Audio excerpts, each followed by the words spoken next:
Well, hello there. Good afternoon. Good afternoon to one and all. Thank you so very much for joining us on Viewpoint for today. My name is Wendell Moore, and I'm here with my guests. I will introduce to you in a minute. But let me give you a heads up on how you can get to our live stream every Monday through Friday. Yes, we're online Monday through Friday. One way of doing so, you can just go to tvcarib.com, on whose platform we are streaming live, or you can go to my webpage, which is simojournal.com. Either way. And there's a banner right at the top. You just click on it and it leads you right in, and you'll be able to see and hear our conversation. What better way? Modern technology, that's what it is. Special good afternoon to one and all. Thank you so much for joining me. Let's see. Gramey Browne. That's a name you got to get familiar with. He's my guest for today. Of course, for those of you who could remember Cellular One back in the day, that's where he got himself started. And wherever life leads you, I guess that's what it ended up being. But he was one of those guys who were there and obviously discovered that within him lies so much ability, and he's just spilling it out today. I think this is the second or third book that he has written, and he's here with us to talk about the book Dating Advice to My Daughter. I don't want you to miss that.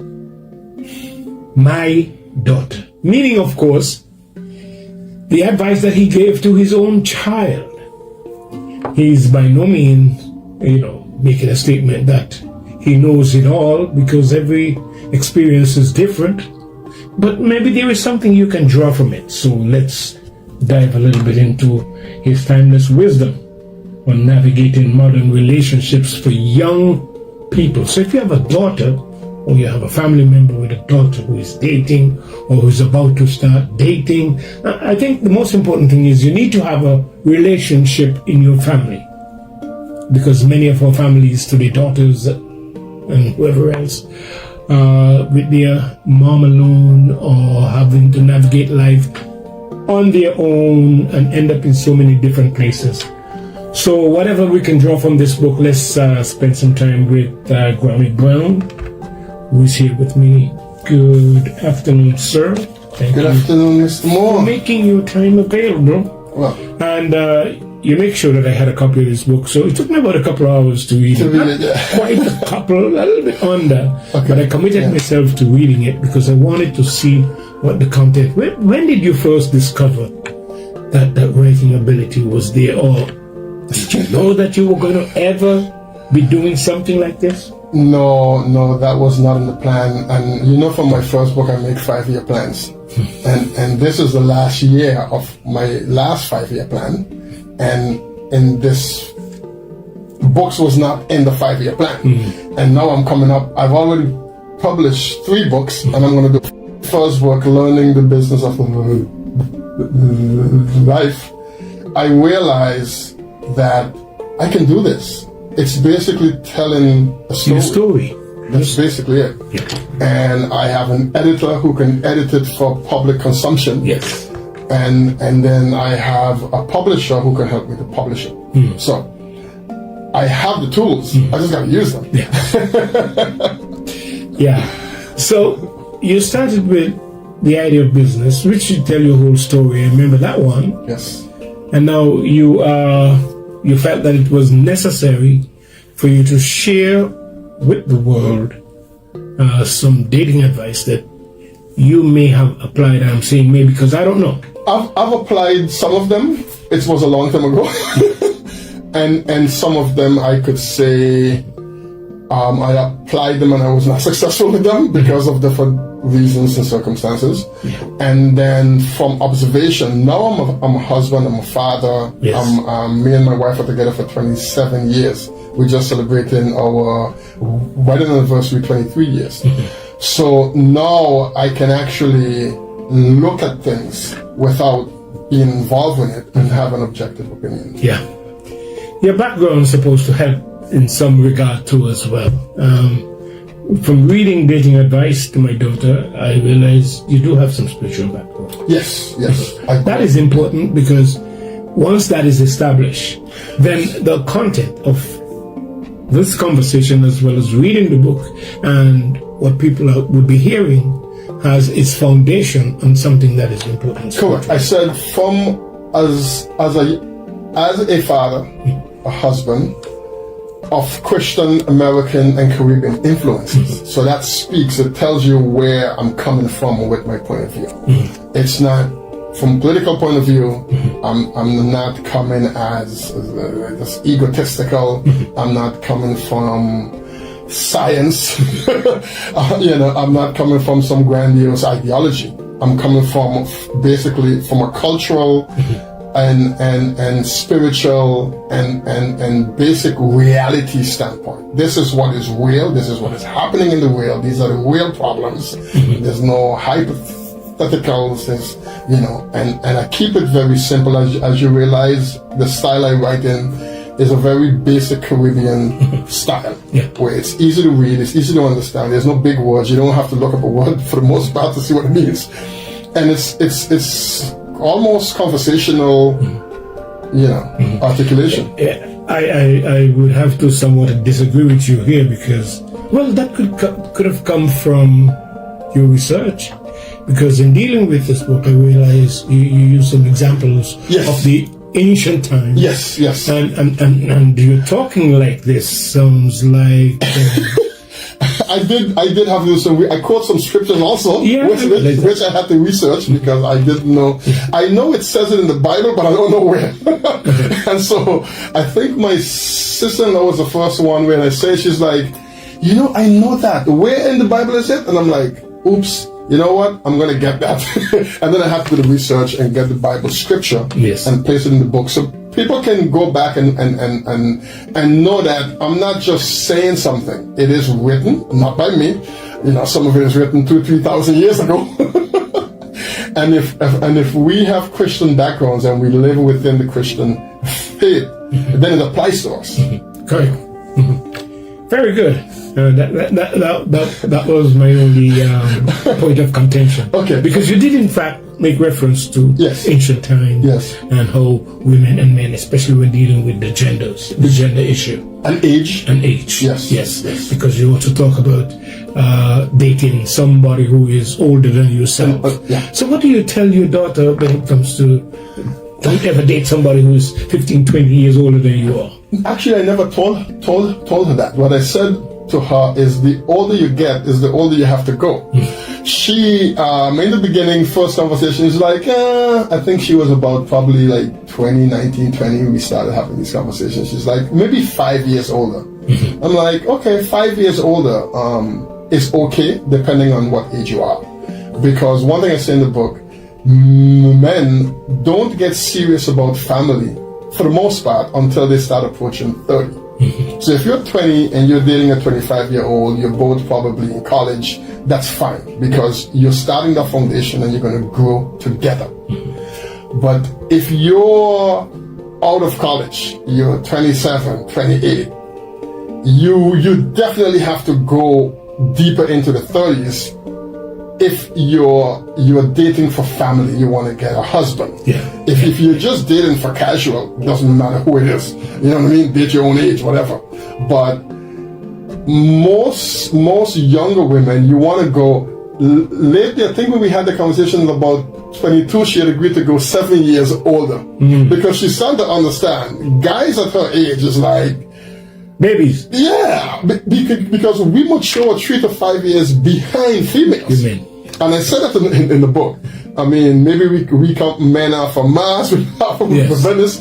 So, it takes us a while. But once we start going, we get caught up and then we surpass. And so if you want a grown man that thinks and acts and performs and you can look at him and see, this is my man, or this is my husband, or husband to be, he's going to lead, provide, protect.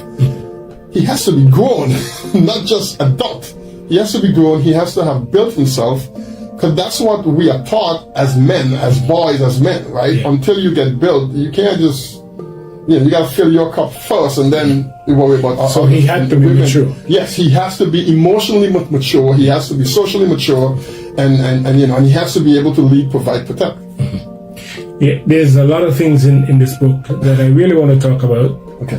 But I'm going to just have this conversation and feed off of you. Sure. Based on that aspect, because there is your daughter when it comes to making these decisions, because obviously you pointed out that there are some good things that they may display that might be attractive to the woman that we don't realize. Yes. Yes. So what do you tell? What do you tell her? And by the way, folks, his book is very personalized when you read it, because he makes reference to as if he's talking to his daughter, sweetheart, baby girl. So some of them are actual conversations that we have. Oh, is that so? Yes. I thought you just wrote it personally. No, it's this. Some of it is conversation that I've had with her.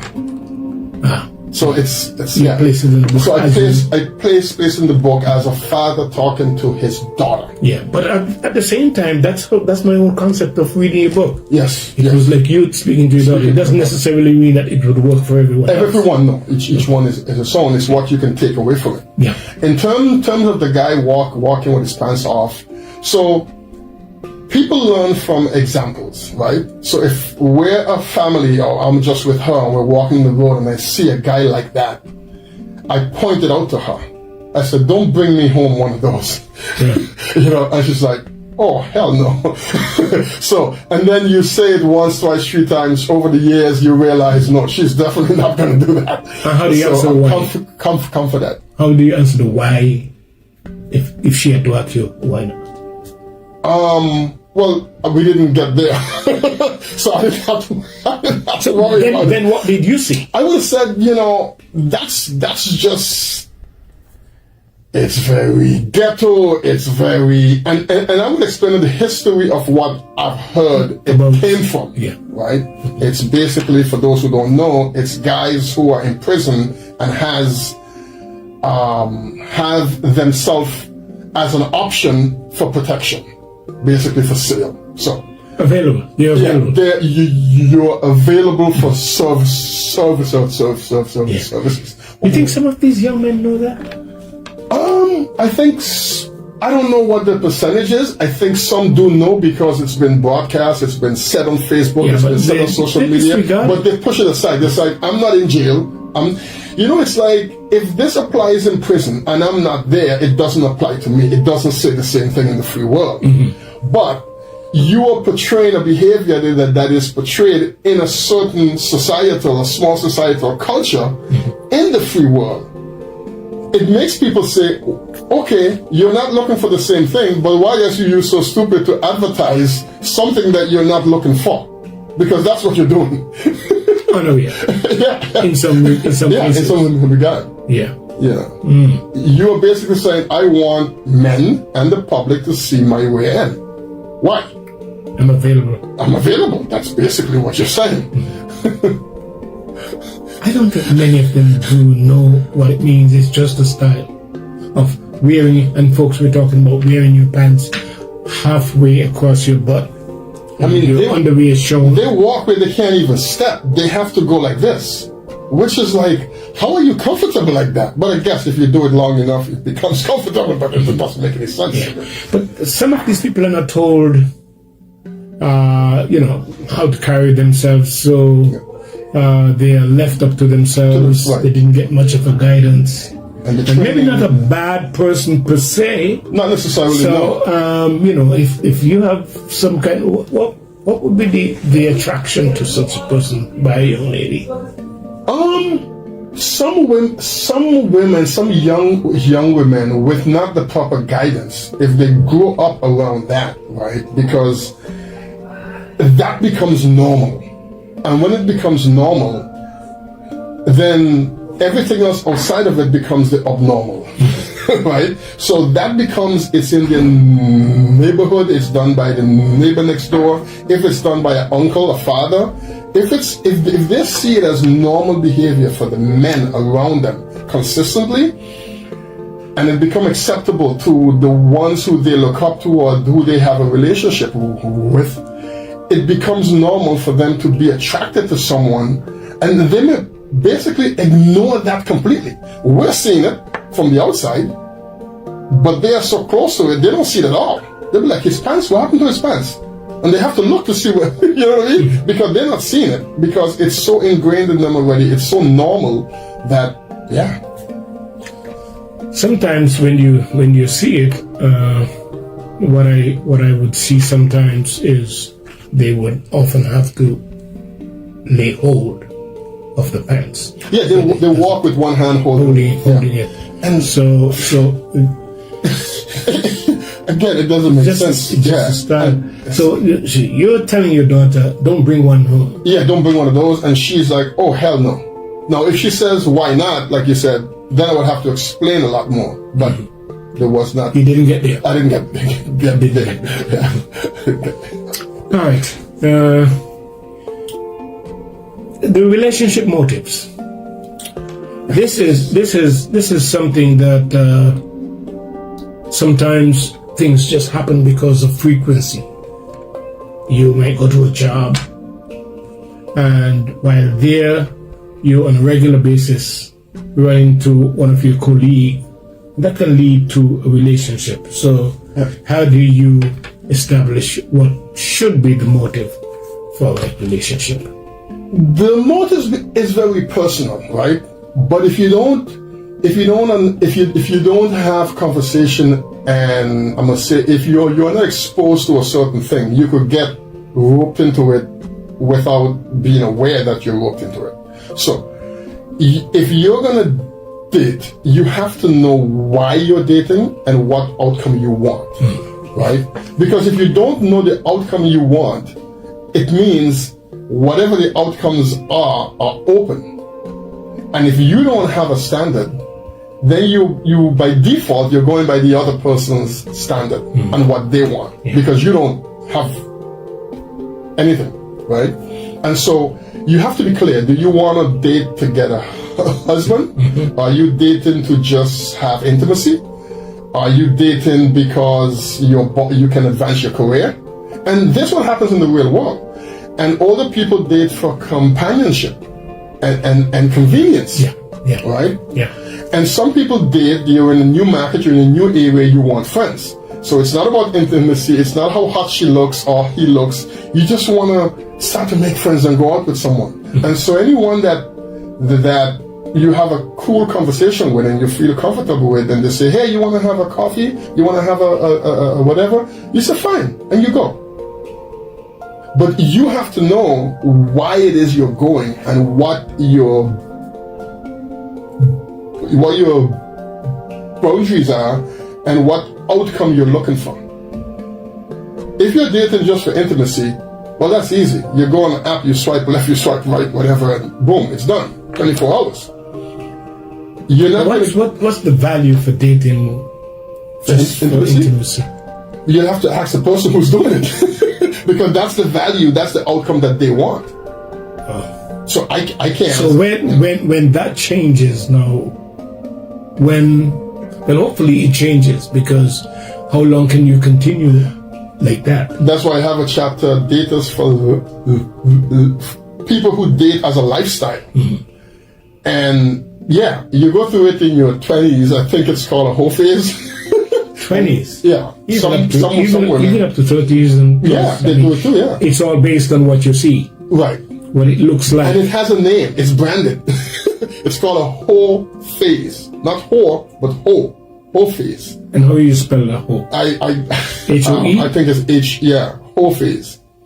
And males and females go through it. But I say in the book, men don't pay the consequences. Like, we almost don't have a consequence for it. And it is a double standard, but that's just one of those double standards built in humans, right?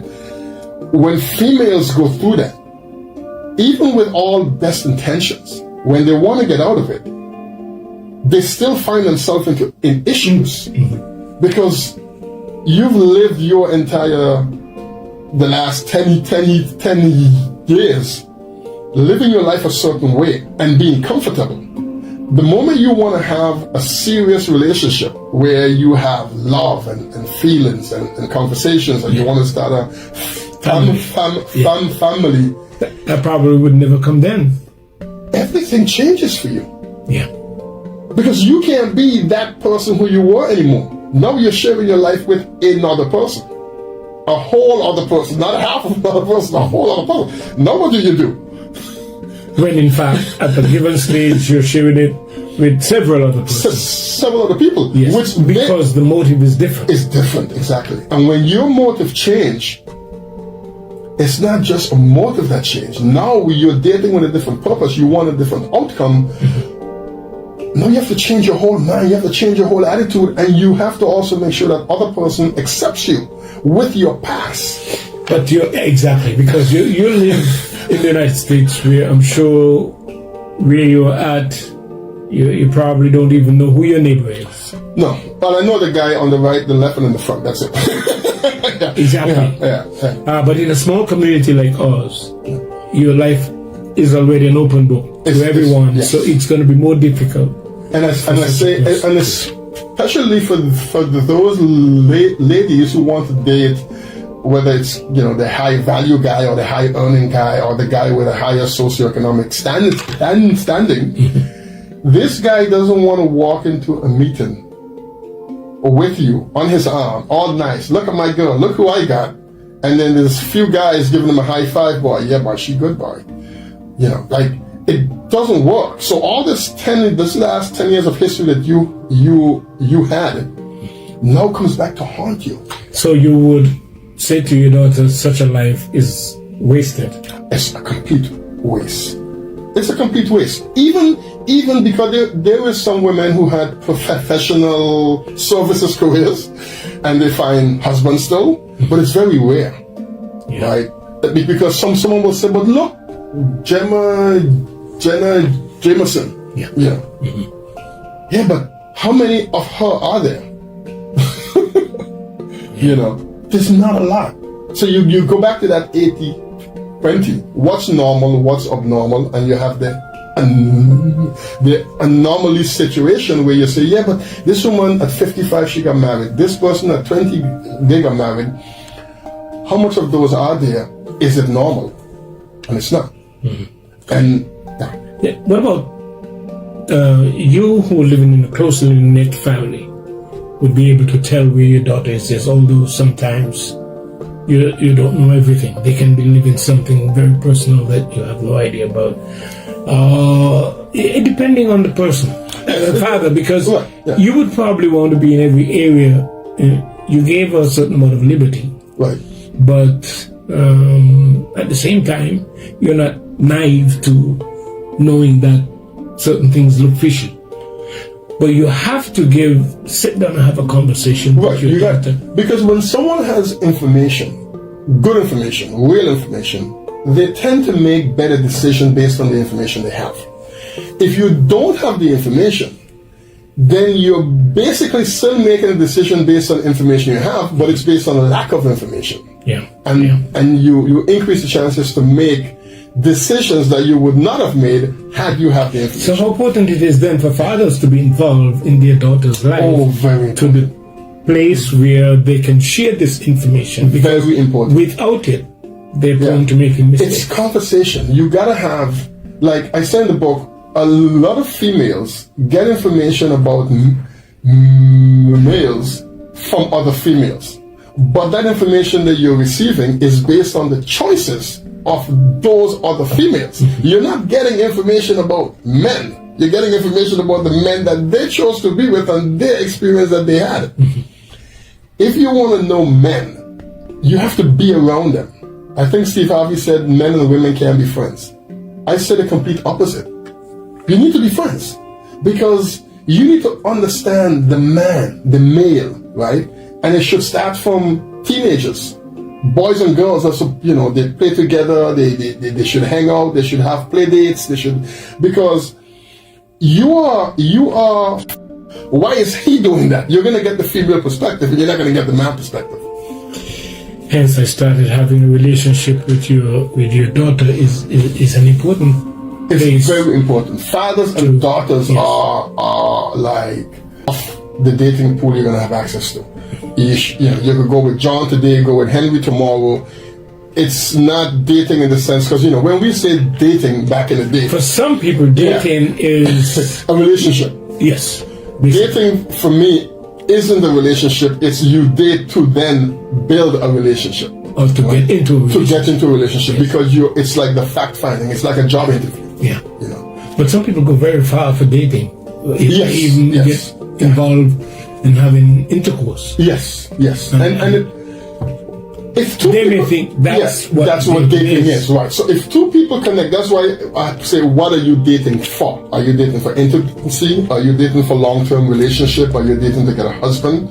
You have to know what it is you're dating for. If you don't, then it's open to what the other person is dating for, because you don't have a purpose of what you're dating for. How do you open a conversation with your daughter about this? Do you wait for her to come to you, or you take the initiative? You see what my personality is. It's like I'm an open book when it comes to conversation. Sometimes I have to be careful that I don't. When someone say A, I think, okay, we could go B, C, and D, and then sometimes they really didn't mean that. They just wanted the A. And because of the personality I have, I think me and my daughter kind of share that, and we have these conversations, just me and her. We have me, her mom, and her. And it's open. Now we're not always in agreement. I think there was one time I told my daughter, if a guy asks you out on a date, do not assume he wants to be your friend. And my wife said, oh, but I had plenty of friends and we used to go out. I'm like, it's not the same thing. When a man asks a woman out for a date, there is an attraction. You see the sexual attraction, physical attraction, intellectual attraction. So how do you determine that now? Well, it depends on her. She doesn't know what his intention is. If she's going to go, she has to know what her intention is. Whether it's curiosity or you have an attraction of a similar type. It's either emotional, physical, because you don't know who the person are yet. So it's either physical attraction, you like the way he look. It's sexual attraction, you think he's hot, right? Or you had some interaction from a customer service standpoint to help you, and you're like, I like the way he interacts, so you want to go. But the guy only initiates it. You have to still agree. If you don't agree, there isn't anything happening there, right? But if you agree, you have to know why you're agreeing and why you're going to go. All right.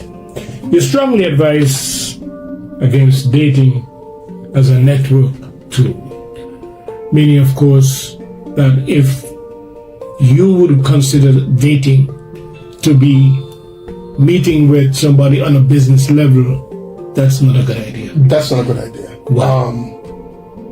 A few years ago, we had the Me Too movement. And the Me Too movement was, again, it could be interpreted in many different ways. Right now, you have the PJD fiasco and everything like that. I would say, were a lot of these people taken advantage of? Probably. Were they aware of what they were walking into? Probably. Did they make bad choices? Now, looking back, they're saying yes. The reality is, if the motivation of you dating someone is to advance your career or to get into a job or to whatever, it comes with consequences.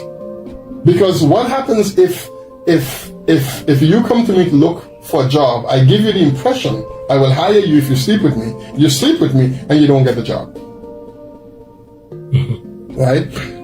That sounds pretty much like this Puff Diddy case that is out there at the moment. Exactly. Because you promise that you're going to get a job, but I'll make you famous. Right. And is it a promise or is it an impression? Because they're two separate things. Yeah. A promise is something you write on paper, or you shake hands, you say the words, I promise I'm going to do this. Or, if I'm this famous person, you assume being around me will get you there because I've helped 4 or 5 people, and if you come around me, I'll help you there. When you may or may not have the actual talent to get there. But for me, as a selfish person or the egotistical person, whatever personality I have, I take advantage because I'm in the position to do so, and then I do so. And because you don't get what you wanted, you feel that I failed you. You don't question whether or not you actually had the skill, you work hard enough, you got the opportunity. There's a lot that comes into play, but you're disappointed because you didn't get the outcome you wanted.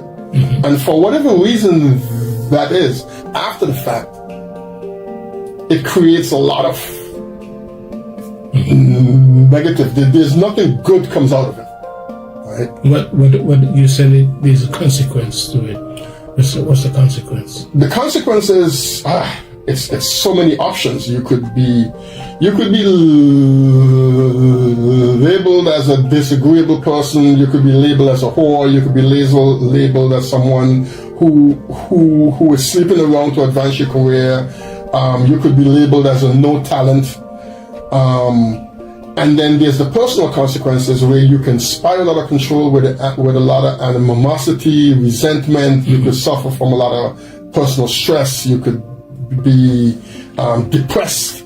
I mean, there's just a lot of things that goes wrong because you didn't quite understand, based on the motives you have and the outcome you wanted. You basically accepted a process that was not, I would say, clean or favorable, but you took the risk, and with risk come consequences. You wrote, remember, integrity in your personal and professional life is crucial. Yes. It's always better to be clear about your intentions and to separate your romantic life from your career aspirations. Yes. But what if it's forced on you?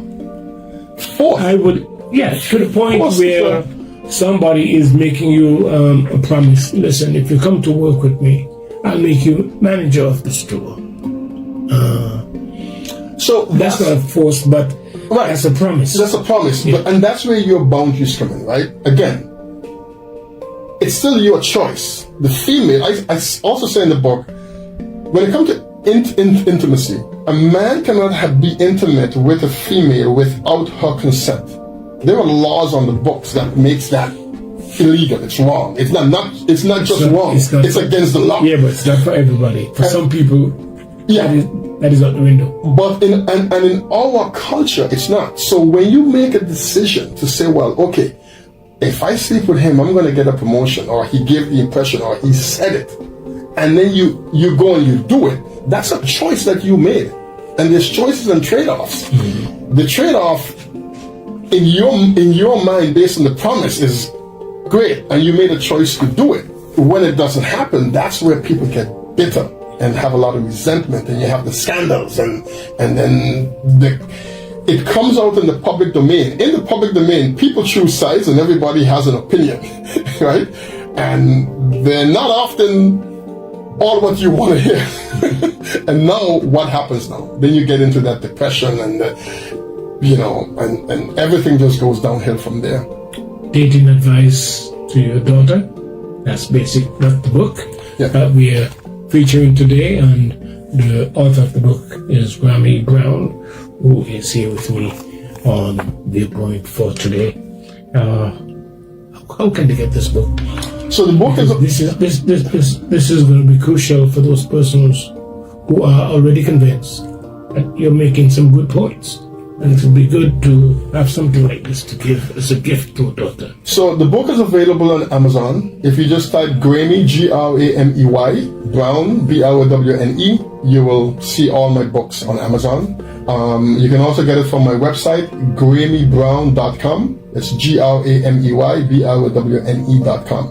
It's in all the local bookstores. It's on the Video Block in French Quarter, Anya Bookstore in Cul-de-Sac, Van Dorp in Simpson Bay and 80 Village Road, Christian Bookstore just around the corner here from us on Canagata Street, and Adolphus Richardson on the Pondfield. So it's available locally? It's available locally. For what price? $20. It's $19.95. Please ask the store to give you back your 5 cents if you pay with a $20 bill. They can leave a tip. What's wrong with that? They can do that too. Yeah. I guess it's common courtesy. Yes. To look back. There is a book actually. Where is my nickel? Where is my Penny? Yeah. Because most people don't get it. Good read. Thank you. I'll be honest with you. I read it and I say, I wonder what was the motivation? Where did you get the idea from that something like this is good to put in book form? A lot of conversation I've had with guys and girls. I do game night when I'm here. A couple of friends, we come around, we have games. And many a times, a lot of females, and mostly around the age of 35 and older, 35 to 40, they're consistently complaining that they can't find meaningful relationships. They can't find husbands. They're educated, they have bachelor's degree, associate's degree, master's degree, they have good jobs. And often I tell them, unfortunately, that's part of the problem, right? Because they're looking for a man that is equal to them or higher. And I said, unfortunately, it's not what men look for. So, in the book, I advise to find that person. If you want to have a family, you want to have a husband, you want to start doing it in your 20s as a female.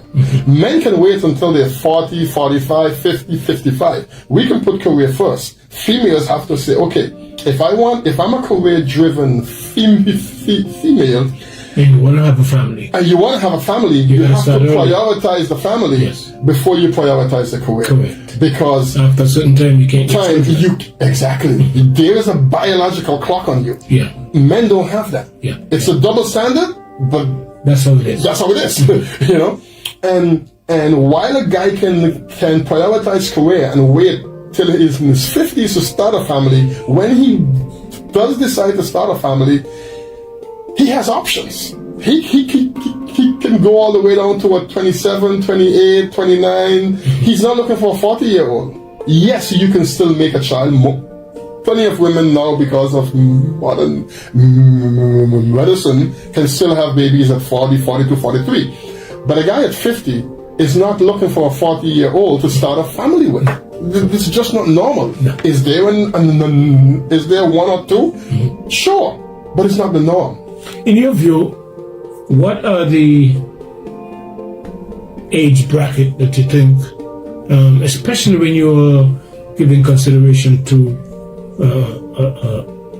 a teenager or a young adult, which is 19, 20, 21, who is looking for a relationship, a meaningful relationship? Meaningful relationship. So I say they're supposed to start dating and trying to find a person anywhere from leaving high school and through your years in college. Because then you have someone you're going to know, you're going to grow to know, you're going to build with. And then once you're building with someone, it doesn't matter who goes higher than the other.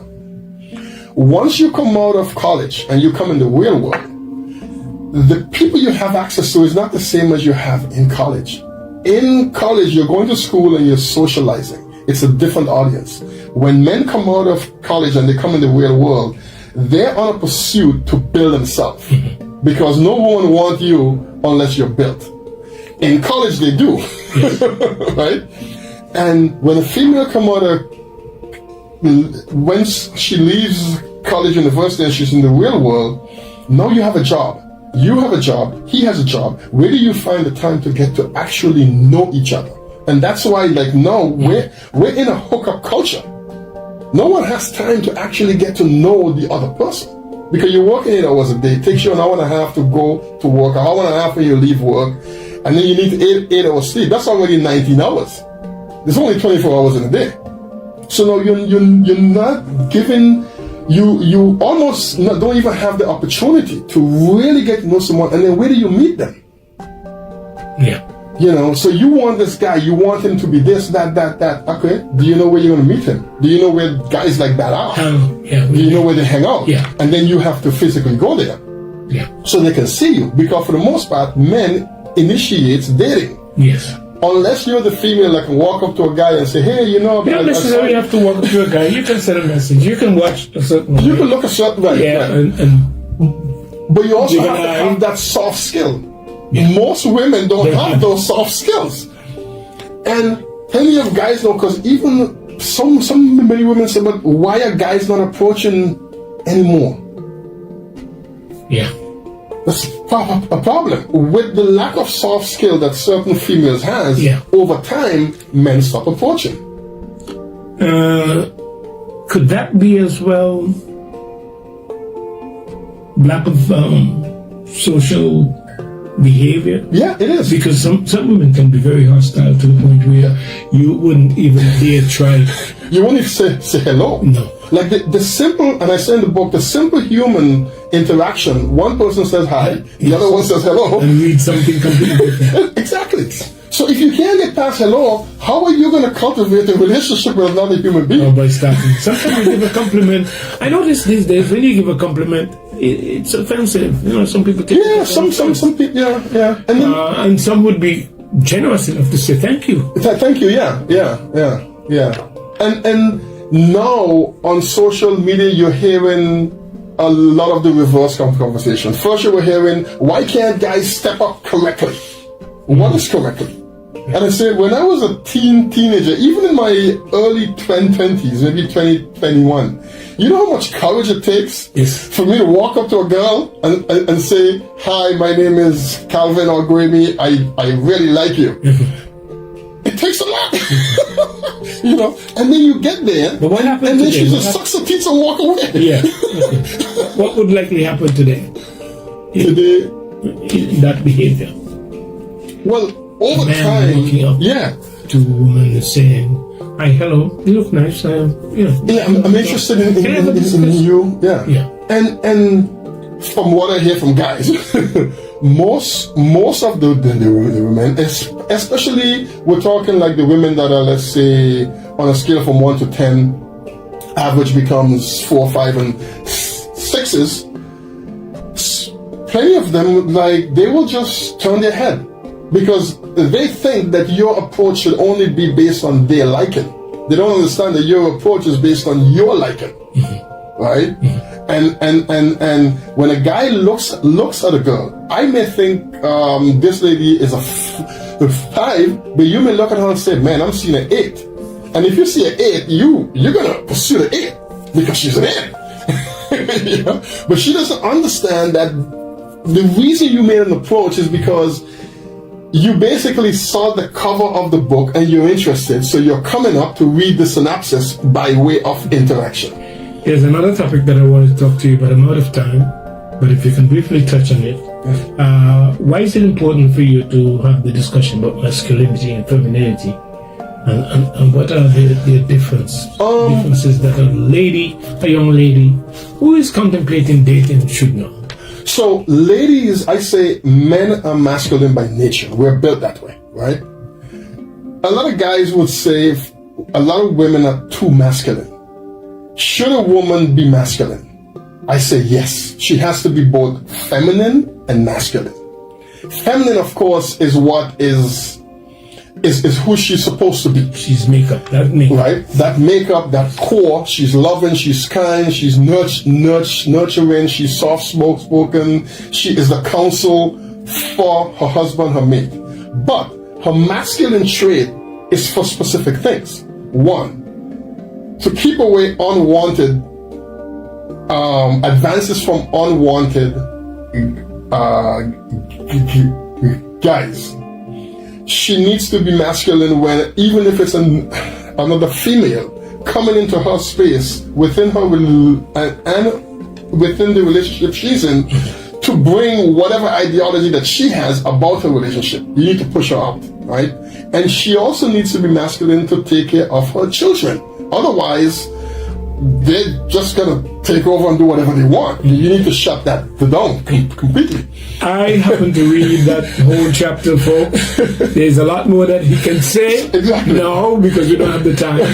So you really need to get the book. Yeah. And again, I would recommend that this can be an excellent book. You just put this as a nice bow tie, cover it nicely, and give it to one of your young ladies. Gift wrap the book. Gift. Yes. And it would be an excellent gift for that young person to read and be advised accordingly.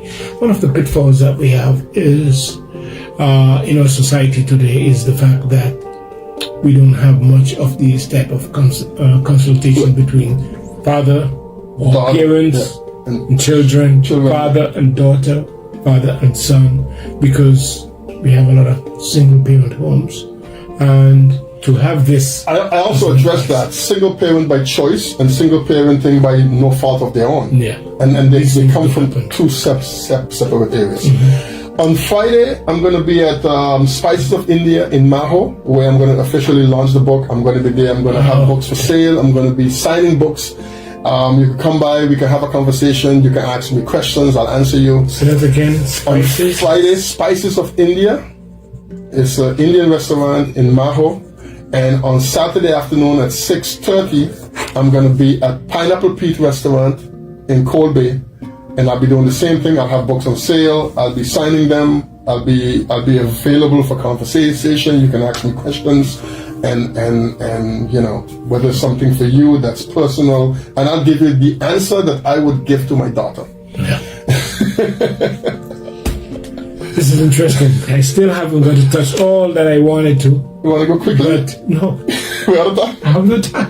Oh my God. I have the time. But I'm happy that I was able to have the conversation with you. And every time you write a book, you have a next one coming, you say? Yes, I have a next one coming out. It'll be out for Christmas. For now, the name is The Salesman, and it's about a bank robbery. Two young men, their career was going, they were going high up their career, and they meet 4 times, and the 4 times they were in the middle of a bank robbery gone wrong, where one of them was the robber and the other one was the hostage.